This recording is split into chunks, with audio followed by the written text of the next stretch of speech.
nabanggit ko kanina, ngayon naman, maririnig natin ang katanungan mula sa live audience ng isang PL Marian. And here you go. Who are you, where are you from, and is your mama proud? My name is Luis Cruz from Antipolo City. And yeah, my mama's proud to me. Yes, and now you should make your mama prouder. Ano ang iyong katanungan? So my answer is how strong the minority to defend yung mga nag-agree sa pag-illegal ng cannabis bilang medicinal purposes. So how strong the minorities para ma-legal dito sa Pilipinas? Kasi as I heard earlier na yung pag-defend nila sa pag-dililegal ay parang hindi pa strong enough yung minorities to legal dito. Kasi nakikita ko lang yung majorities which is bad effect or bad side effects ng cannabis sa pag-illegal. Okay. So anong sagot niya dito? I think it's more for the government position, no? Sa tingin niyo, paano ba dapat mas ma-persuade pa? Or how can you make the minorities strong to ensure or at least to persuade to legalize marijuana? Actually, if you're gonna read the proposed or yung bill na sinusulong, nakalagay na doon na if ma-illegalize man yung medicinal cannabis, hindi lahat ng tao ay makaka-access neto. Yung mga tao lang na, yung mga physicians lang na registered at yung mga tao lang na prescribed ng mga doctors nila. Also, hindi mo po mabibili ito sa butika, gaya lang ng mga gamot na nabibili natin. Mabibili mo lang ito sa mga cannabis center at saka magkakaroon po ng monitoring data system kung saan nakalagay doon ang mga pangalan ng doctors at mga pasyente para masigurado na lahat ng makakakuha ng gamot na to ay yung mga nangangailangan lang talaga. Alright. Okay. So may follow-up question ka ba doon? I think hindi nasagot yung tanong ko kung how strong the minorities. Kasi yung pagliligal ng marijuana, isa siya sa mga cause para maging abusive yung mga teenager. As what Ate Denise said, yung availability ng marijuana sa Philippines sobrang dali. Bilang tropical country tayo, mabilis tumubo yung marijuana dito. So how strong the minorities para i-defend nyo na mas meron siyang mas malaking benefit sa medical purposes pag-legal? Ayun yung tanong. Okay. So what makes you buy into legalizing marijuana? Kayo ba personally, do you want marijuana to be medicinally legalized here in the Philippines? Jade? As you stated, how strong, no? Ika nga, sabi mo. Hindi naman sila strong actually. Maraming may sakit, so therefore, marami ring nangangailangan. Hindi naman natin pinag-uusapan is how strong them. Maraming nangangailangan, maraming may sakit na kagaya ng cancer, anxiety, depression, maraming nakakaranas niyan. Even you ask the statistical, we could say na maraming nangangailangan dahil maraming may sakit. That's all. Alright. So, okay na ba sa sagot nila? Okay. So, may I strengthen his answer? Okay. So, ang pag-legalize po kasi ng marijuana sa Pilipinas ay magiging accessible din yung mga mahihirap na Pilipino na kailangan yung marijuana. Kasi kung sa ibang bansa pa silang papagamot, kailangan nila ng malaking pera at hirap sila or sabihin na lang natin na mamamatay na lang sila ng walang pag-asa na dapat kung niligal sana sa Pilipinas ay may konti or sabihin na lang natin na nadugtungan pa yung buhay nila na para sa mapakita nila sa mga tao na yung pag-legalize ng marijuana ay talaga siya, okay talaga siya at para sa lahat talaga siya, okay. Alright, thank you so much. I'm sure marami ka pang katanungan at malamang ay masasagot din yan later on ng closing statement ng ating mga debaters. Given nga na kanina, I'm sure marami ka pang tanong. Ano sa tingin mo naman yung reflection or natutunan mo naman from this episode regarding sa topic of medicinal cannabis being legalized in the Philippines? I think yung only knowledge lang natutunan ko, ay nakuha ko ngayon is hindi pa talaga prepared yung Philippines sa pagliligal ng cannabis. Kasi nga, yung tanong daw dito, how ready we are. For example, let's put it in the context sa COVID-19, pag-i-imply ng total lockdown, hindi naging prepare yung Pilipino sa pag-lockdown kasi nga hindi talaga tayo na parang nabigyan ng magandang knowledge para sa paghahanda sa total lockdown. So, yun yung pinaka-question, how ready we are. So, ayun yung natutunan ko po. Alright, thank you so much. So I think yung mga ganitong uri ng tanong at reflection applies to all of us. Kung tayo nga mismo hindi tayo interesado para malaman kung bakit nga ba dapat ito ay malegalize or hindi. Thank you so much again. You may now take your seat.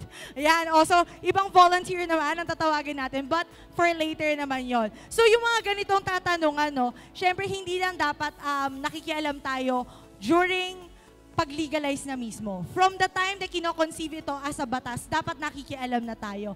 And with that, syempre, no, malalaman naman natin ngayon ang final statements ng ating dalawang grupo. Again, ang tanong sa atin ay dapat ba or hindi dapat ma-legalize ang medicinal cannabis sa ating bansa? May we start with the government position?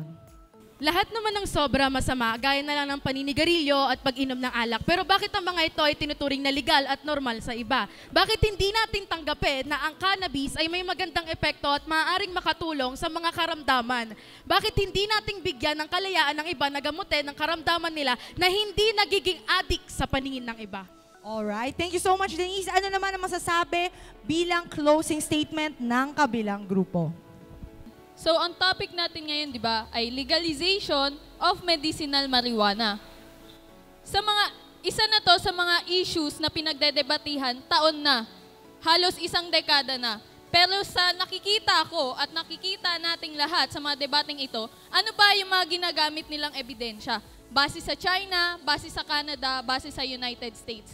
Bakit? Saan ba ililegalize itong drug na to? Di ba sa Pilipinas?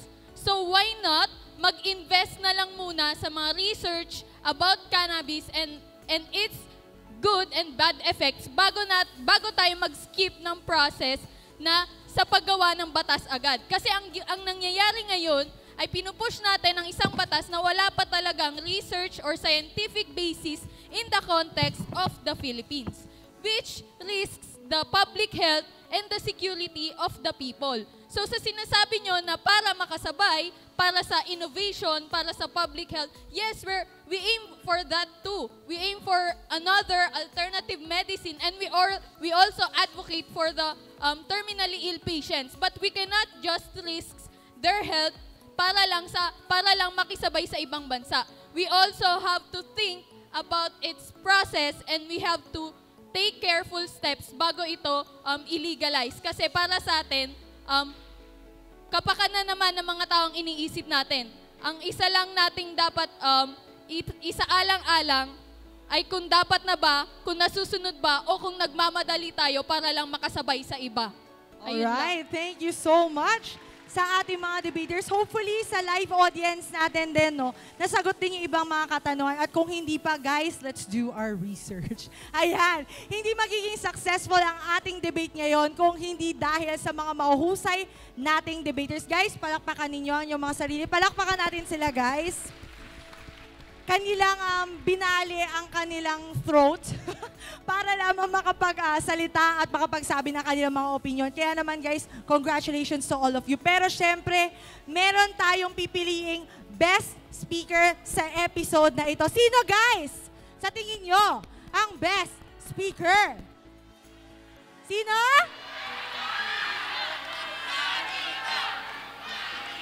Iba-iba sila.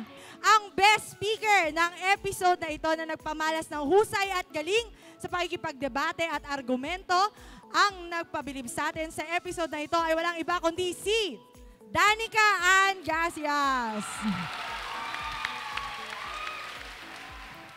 Ayan. I'll say a few words. Did you make your mama proud? Oh, pakipasa ang mic. Danica, what would you like to say? I would like to thank Pamantasan ng Lungsod ng Marikina, firstly, and the Humanities and Social Science Department, especially kay Sir Paul, sa Youth Council, and also, syempre, sa Lathala, may family. Also, lalong-lalo na sa mga best cheerers ko dyan sa likod. 201 Liwanag, and our queen, Reynalyn Kainga. Thank you po for the support, and we hope na meron kayong natutunan sa episode na ito. That's all. Thank you so much, Danica. I'm sure marami din natutunan sa inyong lahat. ang ating mga mga live audiences at mga nanonood ngayon. Mamaya na kayo mag-group hug dahil ngayon naman, patuloy lamang kayong bumoto sa team na nais niyong panigan sa ating social media accounts at schoolmates at PTVPH. And guys, kung gusto niyo rin naman mag-send ang anonymous message kung ano man ang naisip niyo about this episode, DM me at Trisha Bersano sa Instagram. Bago tayo magtapos, gusto po namin pasalamatan ng energy ng buong pamantasan ng lungsod ng Marikina. Thank you so much po sa faculty members, sa mga students, sa inyong oras, sa pagpunta at pakikibahagi sa ating talakayan. Maraming salamat po sa inyong mainit na pagtanggap. Okay, so guys, pinag-uusapan natin ang medicinal cannabis. I'm sure hindi na to bago sa inyo. Social media, pinag-uusapan na to. Influencers sa ibang bansa, pinag-uusapan na to. Mga estudyante sa iba-ibang schools, pinag-uusapan na siya. Pero ano ang naiiba? Dito, sinasabi natin, only for medicinal purposes. What lacks in our country today is the proper guardrails. Sa lahat naman ng batas, di ba? Sa lahat ng batas, maaring makabuti, maaring makasama. Pero saan nag-iiba? Sa execution. Sino ang namamalakad? Sino ang nasa may kapangyarihan, di ba? Dapat nating panigan kung sino ang tama. Kailangan aralin ng mabusisi bago tayo mag-implementa ng batas. Maaari kasi na yung mga nakikinabang lamang sa ganitong uri ng batas ay yung may kapangyarihan, yung may vested interest tungkol dito. Pero, back to the topic of medicinal cannabis being used for terminally ill patients and alleviation of pain, wala naman tayong issue doon kasi lahat naman may kanya-kanyang uri ng gamot. Pero ang importante, mag-invest tayo sa science and technology ng bansa. Maraming gustong pag-aralan ito pero walang oportunidad kasi hindi naman nabibigyan ng tamang or kaukulang atensyon yung research ng bansa. Maaring tayo yung makapaglabas ng tamang research or guidance on how to actually use medicinal cannabis and not only leak or leech off from the research of other countries. So, ang main topic lang sana natin dito ay, or ang bottom line, mag-invest tayo sa science and technology ng bansa para tayo mismo yung makahanap ng sagot sa tanong kung dapat nga bang illegalize or hindi. And with that, sa bawat usapin sa bawat issue, may boses tayong mga kabataan. Sumali, makinig at makiisa dahil opinion nyo'y mahalaga. Kaya naman, sabay-sabay nating isigaw sa buong mundo, schoolmates, may pakialam ka. Isigaw ang